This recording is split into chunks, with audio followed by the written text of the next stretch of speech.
Whenever we look at the past, there always has to be a logical, sensible reason why everything happened.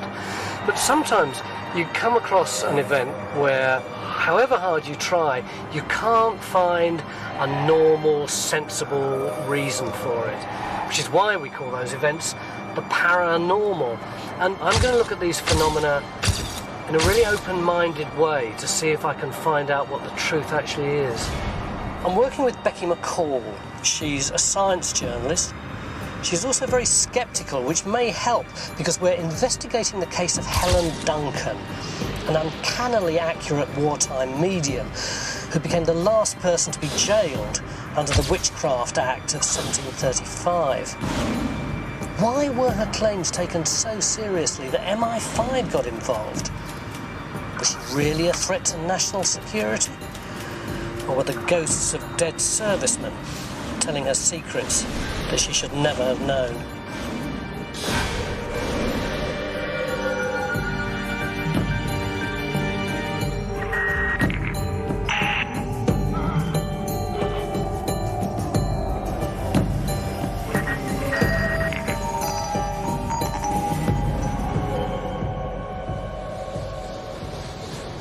When do you think the last time was that someone in the UK was put in prison for being a witch?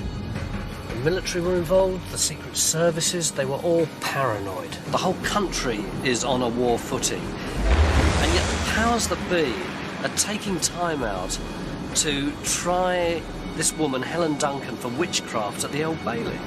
We're talking 1944, so it's getting near D-Day. She was some kind of medium, some kind of psychic, apparently. She'd go into some sort of psychic trance at her séances, and she'd come out with stuff that she couldn't possibly have known and that were state secrets. So she was a risk. They wanted her out of the way. I don't know, maybe she really was a witch. In the 1930s and 40s, spiritualism was huge. There were mediums all over the place, but this Helen Duncan appears to have been such a threat to national security that they locked her up. Did military intelligence really believe she was communicating with the dead? Helen's granddaughter lives here in Edinburgh. She knew Helen and actually went to her séances. What sort of woman was she? Large. Almost larger than life. When she walked into the room, she just seemed to dominate that whole room. Do you remember the first time that you realised that she'd got some sort of special powers? At 6, 7 years old, with grandma going to sleep, then talking in strange voices. I was at 16. I was allowed to go to a proper séance and sit in. What did you see? I saw this coming up my grandma's nose and her mouth, and it gradually just went down over her chest. What was it? It was just white, dazzling white material. What was she arrested for? She was arrested as a spy and a traitor. But they had to change it, and they brought out this old Witchcraft Act from 1735 because she was giving out information about ships. One ship had been sunk, and it was part of a convoy, and a German sub torpedoed it, and it went down with all hands. It was HMS Barham.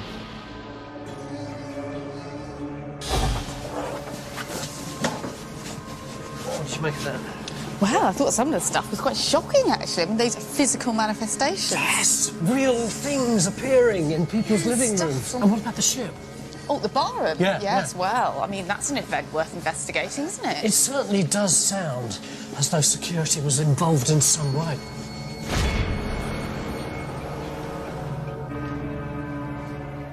If we really want to find out what happened to Helen Duncan, then I'm going to need to get much closer to the evidence. I'm on my way to Portsmouth, where she conducted a séance where the facts about HMS Barham came out, and which ultimately led to her being condemned. This is where Helen Duncan did her séances when she came down to Portsmouth and Southsea. Yes, this was a spiritualist church, in fact, over a chemist shop. This is where she came to do all her physical séances here in Portsmouth. And the room these were held in is in here. Yeah.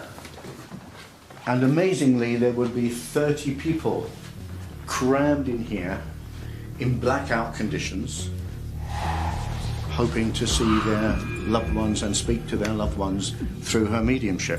She would sit on a chair over in that corner with a curtained recess, which spiritualists call a cabinet.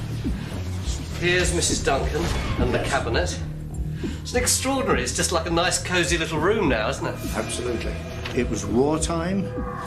Here in Portsmouth, so many people had lost loved ones, and for them it was an opportunity, possibly, to see them again. So how would she actually have conducted the séance?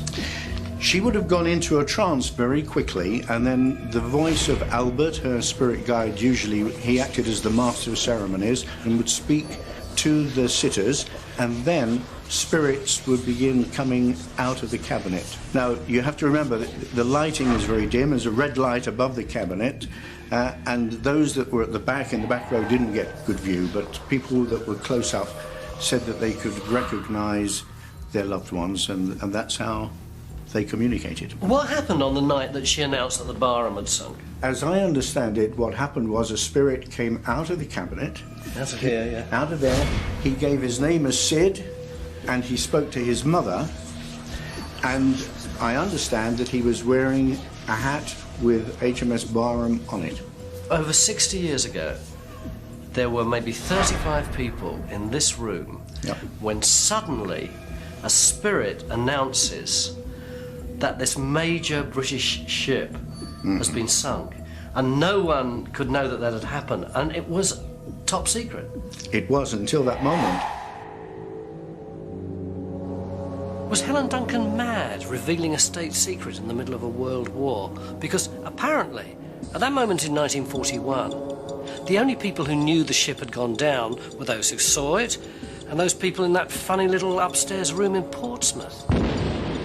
Did this Sid, who was apparently burnt to death on the Barham, really exist? Look, I've been hunting through some old diaries from 1941 and found some interesting facts. Apparently, MI5 sent 2 officers to Portsmouth to investigate this Barham séance. But did it really happen like that? Did the Barham séance really take place before the authorities released news of it? What have you got for us? Well, to start with, there's this document here which lists the naval gains and losses. November and December 1941, gains and losses of larger ships do not take into account the loss of HMS Barham. Exactly. And the announcement officially, according to the newspaper, The Times, was in February. Casualties in HMS Barham. So that's 3 months after the Navy knew that it had sunk before it appeared in the Times. And then the MI5 officer, Guy Liddell. Yeah. And he actually makes a mention of this. Let's have a look. Here we are. The Barham case has come up once more. The medium produced a drowned sailor. Called Sid, which is the name that Roy told me this morning. Says he was recognised by several people present at the séance who said he was one of the crew. The Sydney that apparently appeared was a petty officer. So we have this name, it's a Sydney. We know he's a petty officer. Well, we know he was on the Barham. We know he was on the Barham. So I went to the Barham website and this lists all the petty officers. So we've got Sydney Fryer, Sydney Plaskett and Sydney Bruty. Which of the 3 is likely to be our drowned sailor? Mm-hmm. I looked at the details of their addresses, where they came from, and one actually came from Copnall. It was Copner Road where the séance took place. Is that just a coincidence? Or could this man be our dead sailor? OK, here. Fryer, SA, Sydney, 1941, Stoker Petty Officer. So many names. Yeah, 800. 800 on the Barham. 800 died. It's good work you've done today. Well, it's coming together slowly. It is, isn't it? So what do we do now? Well, as far as I'm concerned, I'd like to know why so many people believed in this Helen Duncan and, well, if she wasn't talking to the dead, then what other explanation is there? But I have to say, séances themselves are completely out of my comfort zone. Me too. I'm going to go to a séance.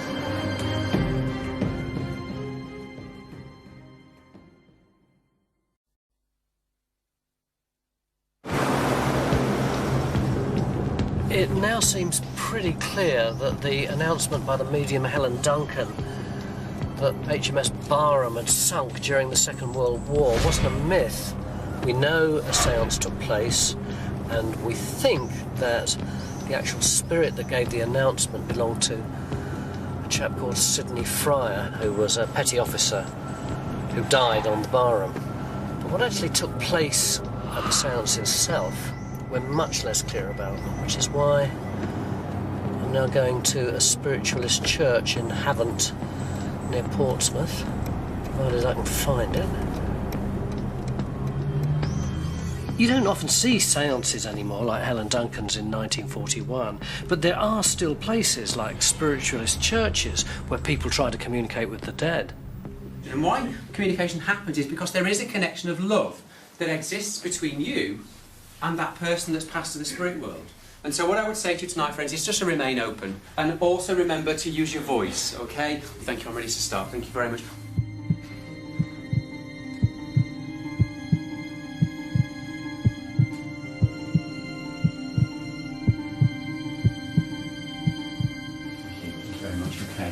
I can hear in my mind here what sounds like metal crunching, so I know that there was some kind of a collision here. I feel like I'm in the middle area, my darling, the ladies in the blue. I just get this very strong emotion from this gentleman, and I know that as I talk about him that there was such a suddenness that he's just said to me he couldn't, I will tell him, matey, he's just said I couldn't stay in control. He lost control of the car and went into a Rowlands and the thing went through his eye. Oh, God love it. I just could hear metal crashing, that's what it sounded like as he came very close to me. And I just know that he's drawing me to you, my darling, so I know that there's a link that you have to this young guy, because he's making me wanting to talk to you and say to you, will you please tell her that the dream was real? So there's something here about a dream that you've had.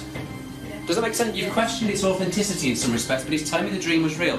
He's standing now just next to you, my darling, okay? And I know that this part of his chest was the issue, and I know that there was certainly this sense of him having what feels like, again, a lung disease, almost like emphysema. There's a sense of him feeling like his lungs had filled with fluid here. Does that make sense to you? And he's making me very conscious, again, that first time round, he didn't pay much attention, he's just said, okay?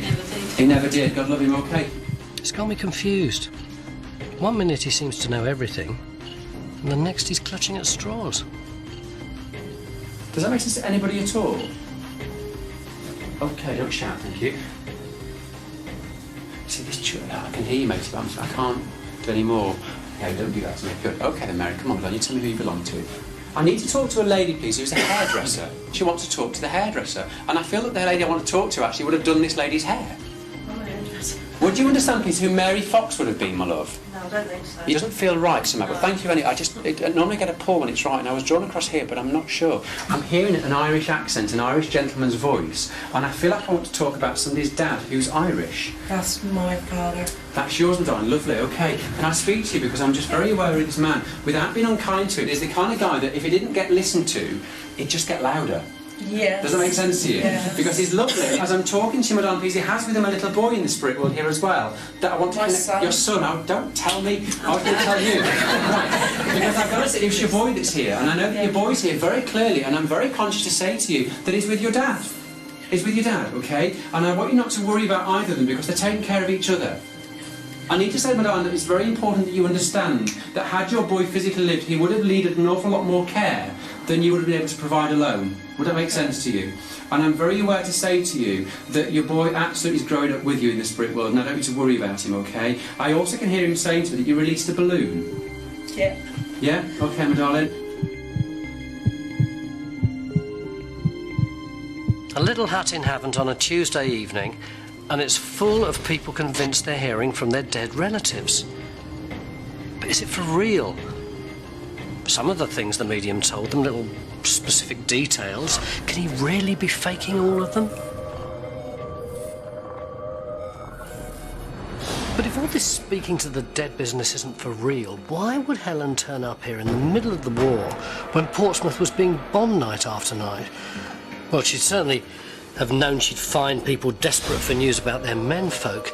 This big star arrives, the lights are dimmed, everyone's waiting with bated breath for a sign, a message, anything. But what she revealed was the closely guarded secret that the Barham had been sunk. So, is this proof that she was talking to the dead? Darren, who's the medium from last night, is giving me a private reading. I'm probably a bit more sceptical than the people in Havant. So can he convince me he's in communication with my dead relatives? Can I just take your hand for a second just to make a connection with you? And just as I'm doing this, I'm asking your loved ones to come close and to give you what it is they feel that you need. Thank you very much. Just as I'm connecting that, I want to just say that I'm very conscious of a gentleman stepping forward, a very tall guy, I'd say 6 foot, 6'1", quite slim in his build here. I'm aware that as I talk about him, I'm getting palpitations, and I know that he remembers having some kind of heart condition that I feel before he passed to the spirit world took him very, very quickly, but there was like a heart condition or a heart disease. Does that make sense to you?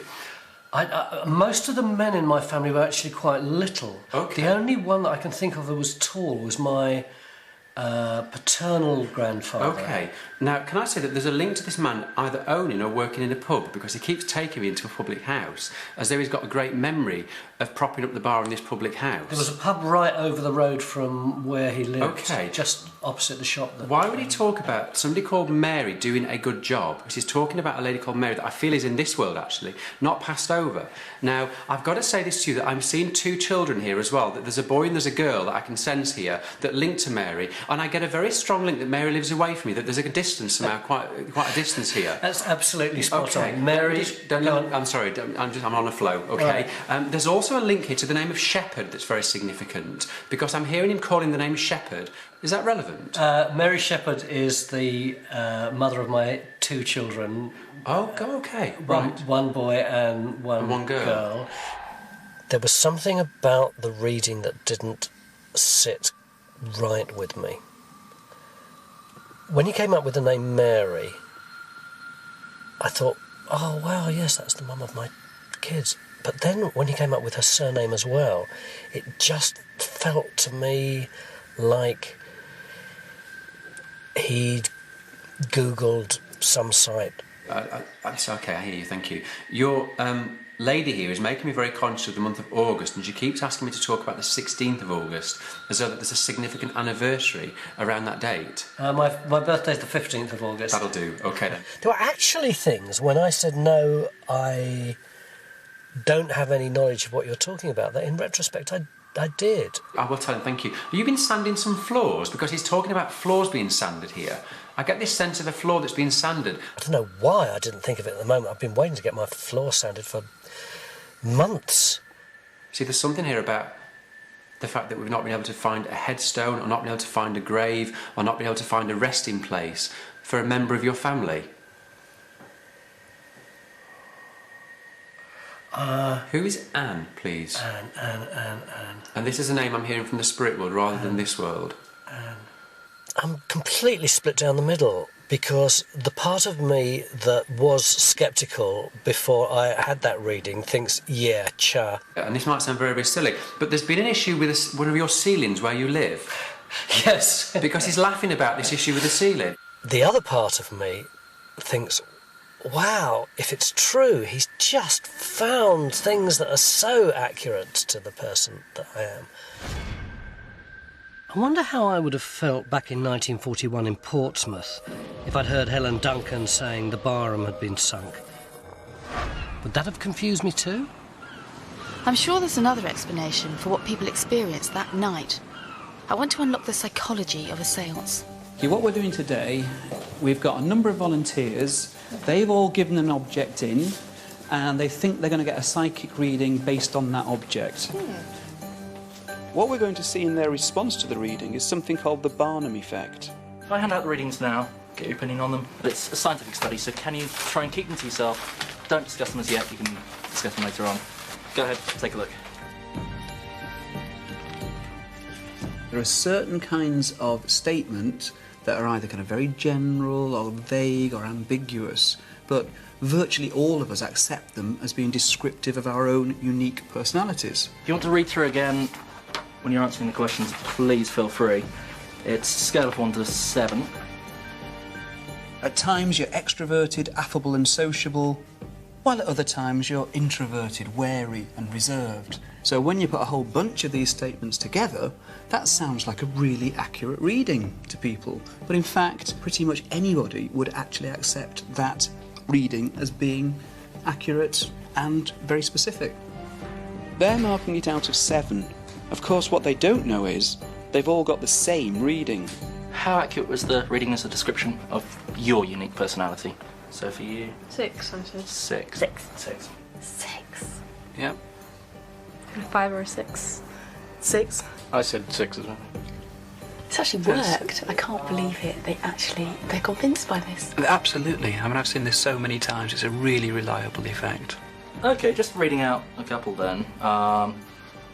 Taking the first one on top. You have a great need for other people to like and admire you. You have a tendency to be critical of yourself. You have a great deal of unused capacity, which you've not used to your advantage. And while you have some personality weaknesses, you're generally able to compensate for them. Does anybody just put your hand up if you recognise that? So that's all of you. Okay. I'm not saying that all psychics are deliberate frauds. There is a technique called cold reading.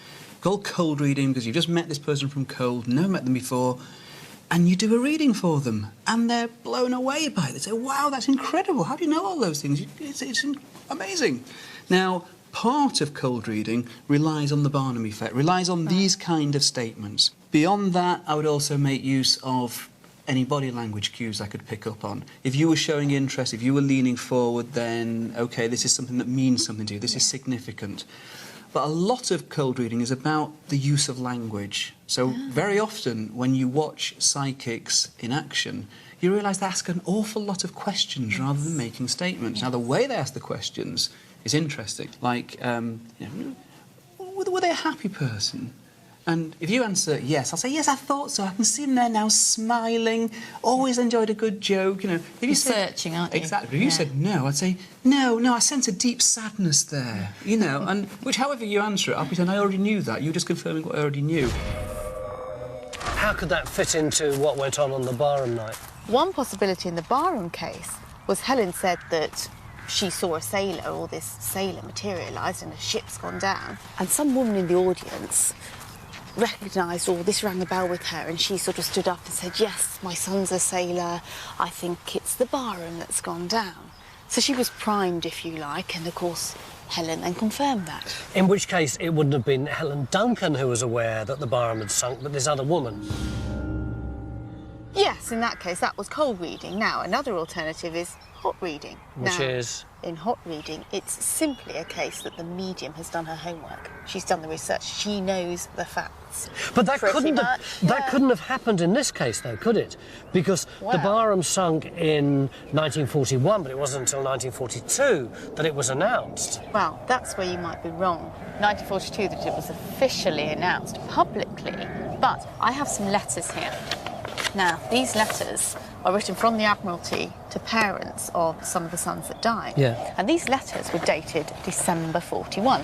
And in the letters, here, you'll see that they tell them that their son died, and they've asked them to be quiet about it. You should not communicate this sad news to any but your immediate relatives. So people knew about this. Now, we don't know if the séance occurred after the 6th of December or before the 6th of December, but there's a possibility here that this is where the information came from. And if Helen had known that, then she could have fed it to the audience. Precisely. Two down-to-earth explanations, two possibilities. But it's not either or, is it? It could be hot reading, it could have been cold reading, but it could have been spirits. It doesn't take us that much further. This is a bit of a bombshell. It seems that there were people who knew about the sinking of the Barham before the séance, and if that's true, then maybe Helen knew about it herself. It's not conclusive, but it's a plausible explanation. But it doesn't tell us much about Helen herself, or the ghosts that seem to surround her.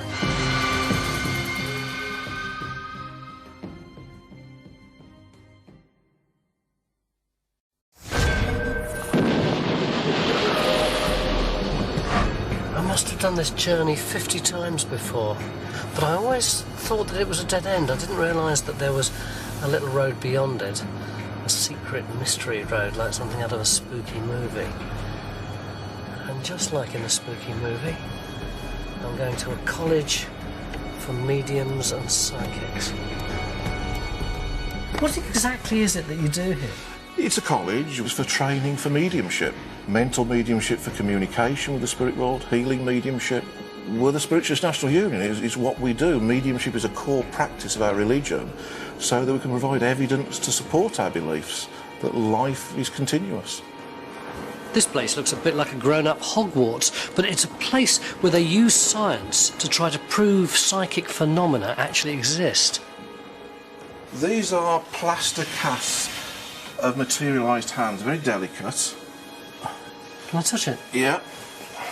Hope you're insured, because we can't reproduce them at the moment. What would happen, the spirit person would materialise the hands. You can see the way they're interlinked fingers. Yeah. They'd have a bucket of paraffin wax, liquid paraffin, and keep dipping the hands in and out, forming a mould around them, and then the hands would dematerialise once the wax is set. So the cast would still be there? That's right. Pour in plaster of Paris, you've then got a model of a dead person's hands. It is hard to see how if someone's hand had been inside that, it wouldn't have broken the cast when it was trying to get out. There is a great suspicion that some of the work that Helen did was... There's a great suspicion on all of this and all of the mediums, not just Helen, simply because for anyone who's not seen it, it's too fantastic to be true, so it must be fraud. Seeing is believing. Are you saying that you don't think that any of the things that Helen produced were fake? No, I'm not saying that. But I spoke to a lady some years ago who was at the last Helen Duncan séance. She was a nurse and she did the body search, a full cavity search prior to the séance. You look at the volumes of ectoplasm that are produced and people say she used to swallow it and regurgitate it. Have you ever tried swallowing a handkerchief and bringing it back, let alone material the size of a bed sheet? What's ectoplasm? It's a substance that's extruded from out of the medium's body. Quite common is the mouth, the nose, eyes, ears, even under the fingernails. It can appear as very thin, wispy smoke. It can condense into clouds and even then condense into the human form. Becky, all the mediums that I've talked to agree that fraud has been known to take place. Even some of the most respected mediums have probably committed fraud, but it's tended to be when they're under pressure, like Helen Duncan was.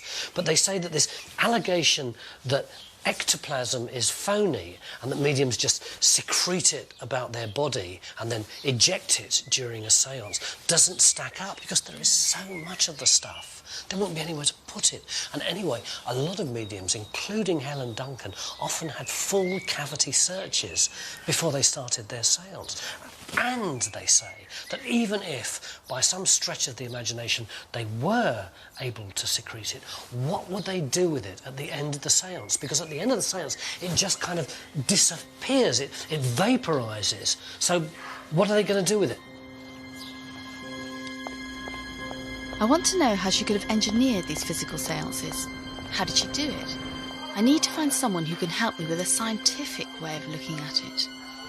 While you're doing that, these are the objects that we're going to use. So they all seem to have luminous strips on them. How dark is it actually going to be? It's going to be extremely dark, so if we've got it right, you won't be able to see your hand in front of your face. So I'll go and tell Tony he's going to experience a Victorian séance and leave it at that. Reconstruction of a séance, he's playing the role of a sitter. Be perfect.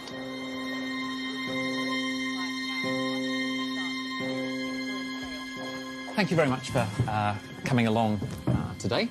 Hopefully you can have an interesting experience. What we're going to do is a reconstruction of a Victorian darkroom séance and try and contact the spirit of a musical singer from around the turn of the last century, a woman called Marie Ambrose. What we have on the table here are various objects which she would have been familiar with. If everyone can just hold hands, that's fantastic.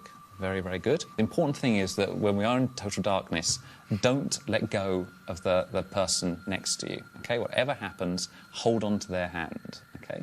If you do become scared, and I hope you do, then just squeeze the hand of the person next to you, and they will be there for you, OK? Excellent, OK? In which case, if we can take the room into complete darkness. Very good.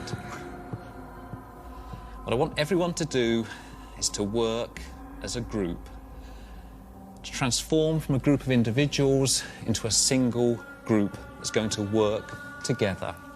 Everyone, I want you now to open up your minds, open up your hearts to the spirit of Marie. Imagine her joining us now. Imagine Marie coming forward now. Open up your mind, open up your heart. Excellent, that's good, that's good. Stay with it now. Imagine her joining us now. That's good. Okay, imagine Marie with us now.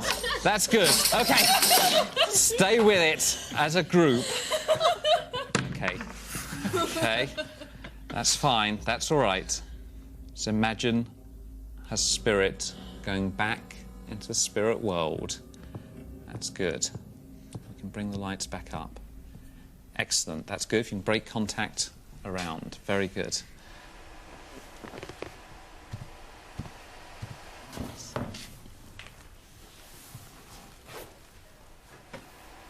I'm now going to properly introduce you to your medium. This is Richard Wiseman, Professor of Psychology. Hello. Good to see you. This is us in the darkness here. So that shadowy figure in the background is Sarah, who very kindly helped us out. You know, I was actually listening to see if there was anybody there. I couldn't hear anybody at all. And that's part of the psychology. People think that if somebody came in like that, that they'd actually notice it. But actually, most people don't. So Sarah's got a very, very difficult job.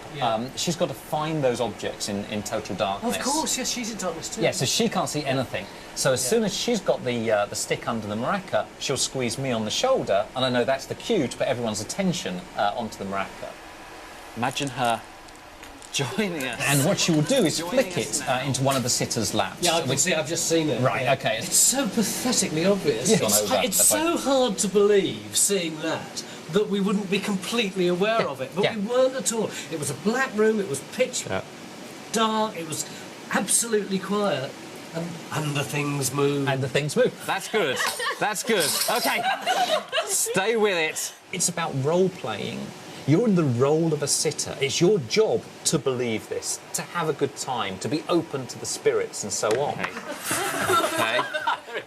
You know, when we've done these experiments, we know about 1 in 5 people think that the spirits were there and it was a genuine séance. So it's a good reason when we read these accounts, these amazing things happening with the Helen Duncan séances or others, you know, to be sceptical, to think that maybe some of this stuff just didn't happen at all.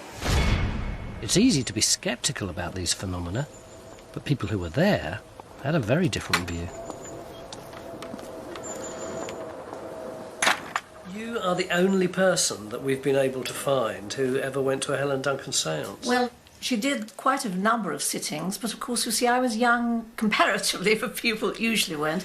I was 23.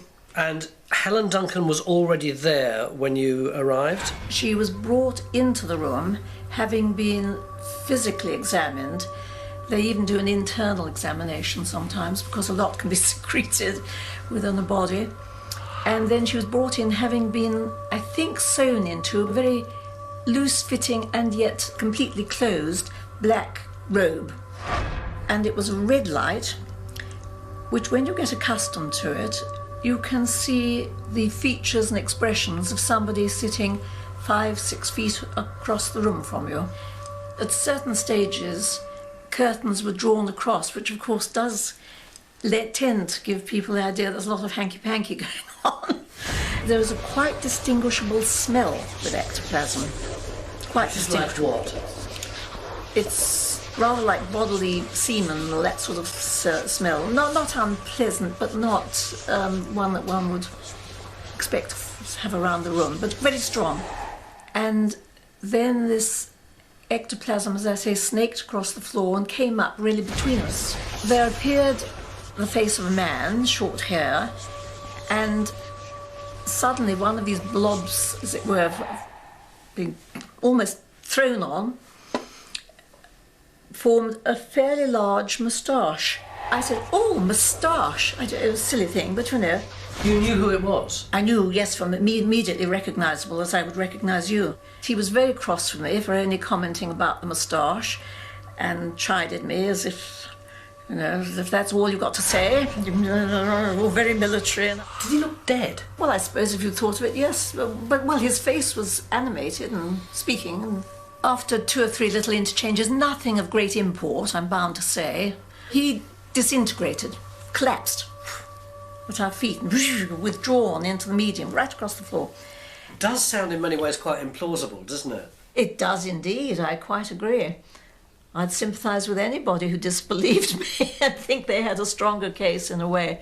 It's only when you've had personal experience you have to reconsider and realise that such odd things can happen. I was 100% satisfied then, and I'm 100% satisfied now that what we saw that evening was genuine. What Denise witnessed wasn't anything like those tricks in the lab, producing ectoplasm and entire people. It's an entirely different league. So how could scientists ignore that kind of evidence?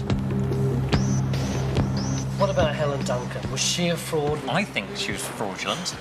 Was she doing what we were doing this morning? Well, kind of. It's the sitters that are doing a lot of the work. You know, they're seeing an eerie shape or a little bit of movement, and they're amplifying that in their mind, and it's becoming this incredible spiritual adventure for them. And they weren't just seeing apparitions, though. They were seeing ectoplasm, weren't they? This mysterious, half-spirit, half-natural world stuff in which these spirits express themselves.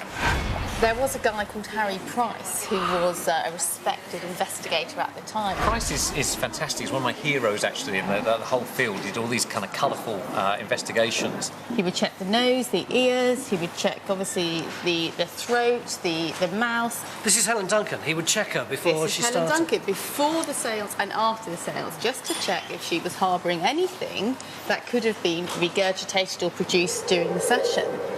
It's a bit of a mystery, isn't it? I mean, he even had a gynaecologist and someone who looked up people's bottoms there. That was Price's theory, that somehow she was bringing this stuff up during the seance, but he sort of backed away from that in later years. How much of it would there have been? For some of her larger materialisations, this is kind of roughly the size we're looking at. So a lot of the time, a lot less than that. It's a lot to sit down, isn't it? But when she was materialising people, it would have had to have been... Right. It's roughly that size. How on earth could you hide all of that on your person if you'd been searched by a gynaecologist? I mean, I know she was a big woman. She might have been able to tuck bits of it away in roly-poliness, but not that much. Yeah, apparently she had suits as well. This Harry Price would actually sew her into a suit after the search, so she couldn't actually store anything after. Well, I think you need to look very closely at the records, because often when it's very well controlled, it's only small strips that are appearing, and that could be in all sorts of places. Price also talks about nosebleeds and so on during the seances. When it's this size, though, you're talking about, you know, it going somewhere inside her body, or there being the use of accomplices that maybe pass it to her, and so on. And that all gets down to what were the controls, you know, who were the eyewitnesses, and were they really reliable? Nevertheless, this Harry Price used scientific methods, your kind of stuff, in order to scrutinise what was going on. He took photos, he made records, he did body searches, he sewed her into a suit, and even if it was only cheesecloth, he still had no idea how it actually was produced. Take a look at these photos of Helen Duncan.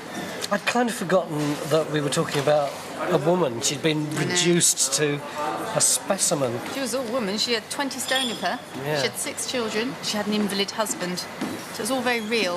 Very sensitive eyes. But as far as you're concerned, a complete fraud. Well, I mean, look at the facts. We've examined the Barham case. We looked at the whole idea, mental mediumship, physical mediumship. Perhaps it was the hot and cold readings. I showed you how you can move objects around a room in the dark and make it look like it's real. Yeah, I don't doubt that she used dodgy tricks. You don't have to persuade me of that. This one photo speaks volumes, doesn't it? I mean, how could that be anything else other than a total travesty? But maybe she was a mixed medium. Maybe she used that kind of theatrical device in order to pull people in, to get them into the drama of the moment. And then she used maybe psychic powers, maybe just psychological insights in order to give people messages. You know, it wasn't as if she was advertising herself as a piece of theatre or a piece of pantomime. She was saying she was receiving messages from the other side. She wasn't. She was a fraud. OK, Becky's mind's made up. But what about Denise? Would she really have been fooled by a bit of cheesecloth? Hang on, I'll be with you in a sec. Hello?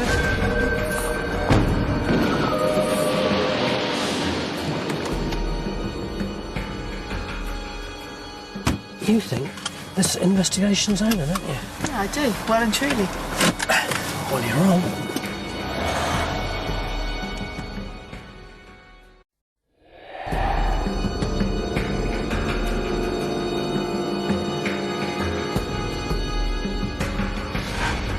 But there's another story.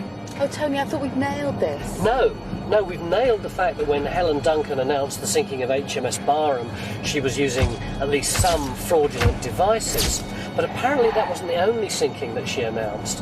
And if this new story is right, it would explain why both the government and the Secret Services were so frightened of her. It's another séance earlier in 1941.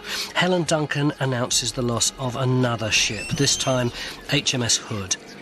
This surely was the moment when, as far as the security services were concerned, Helen became a marked woman. The head of British military intelligence in Scotland, Brigadier Firebrace, was at the séance. And we're on our way to meet the woman who worked with him for 20 years.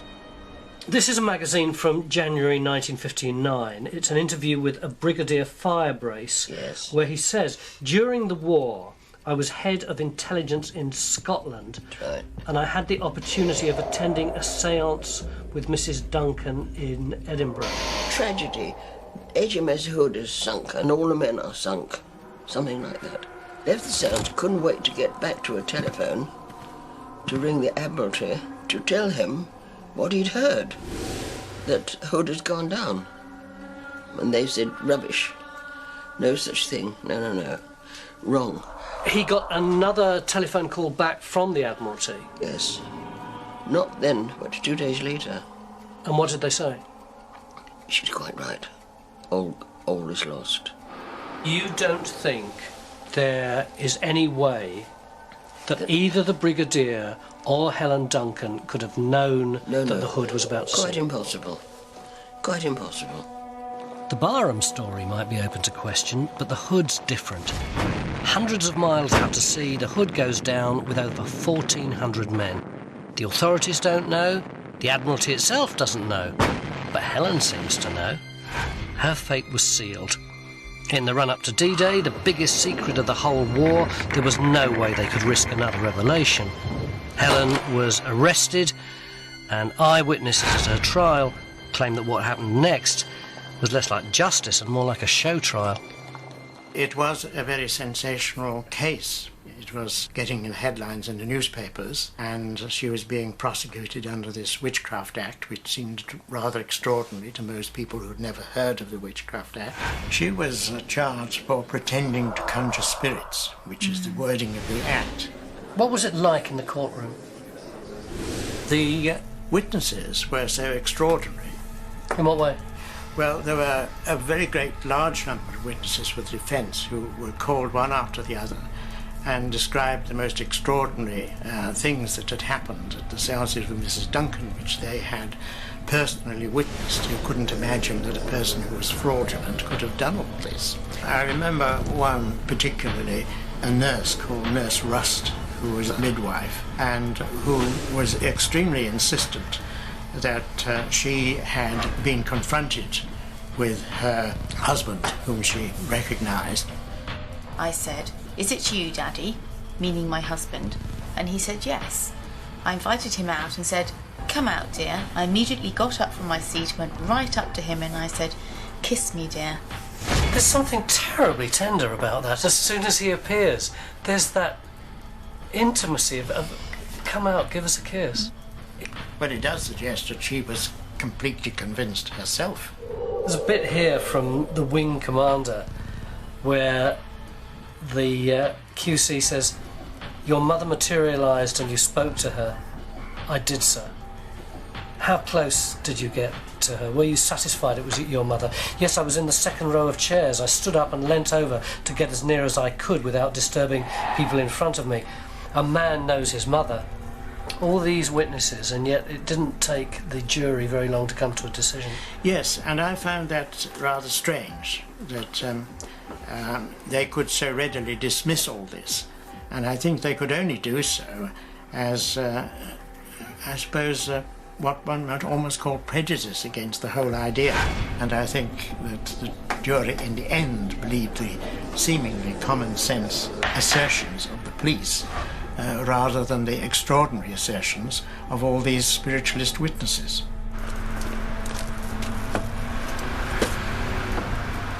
The irony of this whole case, to me, is that those people who saw what she did believed her. Those people, by and large, who didn't see what she did were profoundly sceptical. But then, when she offered to give a demonstration of her powers in front of the court, she was turned down first by the judge and then by the foreman of the jury.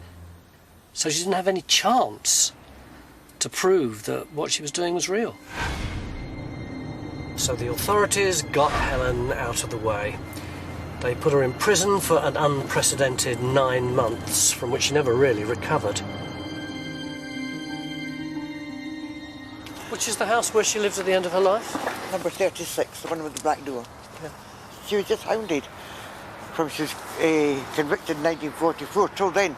Medium grabbed and searched after cabinets torn down. She was ready again. Yes, in 1956. There was a séance going on, about halfway through. The police burst the door open. They manhandled her. They touched her body.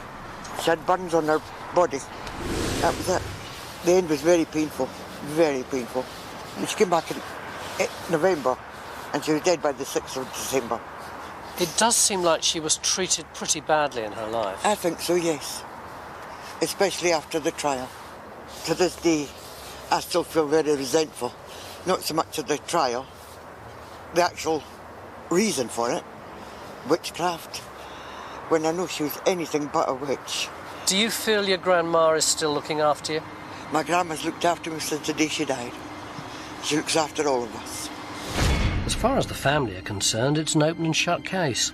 The authorities hounded Helen Duncan to death for her wartime revelations. I'm sure she used trickery sometimes, but there are things she did I don't think we can explain away so easily. I still don't know whether she was put in prison because she was a witch or because she was a fraud or just because she was a harmless old woman who didn't understand what state secrets were all about. Well, I tend to think it was probably a bit of each, really, but overall, I suppose she was seen as a threat to national security. Maybe, but I wish I could have attended one of her séances. I think then I'd have known what I really thought.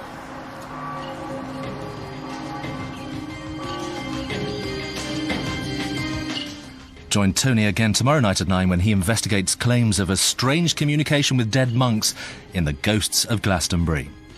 A remarkable tale tonight at 11:10 on 4 in The Eternity Man, contemporary opera filmed by Julian Temple. While next...